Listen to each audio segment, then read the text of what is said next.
უმნიშვნელოვანესი აქ მივახციოთ ბალანსს. არც ერთი მიმართულებით არ მოხდეს ასე ვთქვათ გადაწონვა გადაწყვეტილების მიღებისას.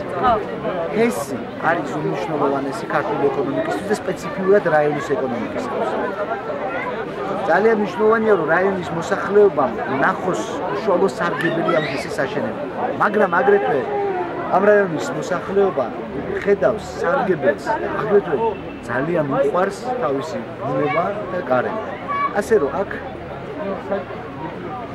საჭირო არის არა პოლიტიკური, არამედ პროფესიული ბალანსის ნახვა.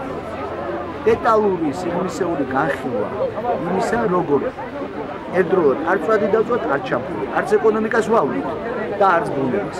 ამისი თანამედროვე მეთოდები უკვე არსებობს. აქ არის სპეციალისტების ერთად დაჯდომა და ყველაზე კარგი პროექტის დადება, რომლის ფარგლებშიც არ დაზარალდება ბუნება, მაგრამ ჩვენ გვახსოვს, რომ ჩვენ ვიცით, რომ აქ საჭირო არის რომ ელექტრომომონაგება რეალურად ეს არის მაღალმთიანი რეგიონი, რომელსაც გათბობა სჭირდება, ძალიან აქტიურად პარნიკები იყო და იმას სამუშავებდნენ.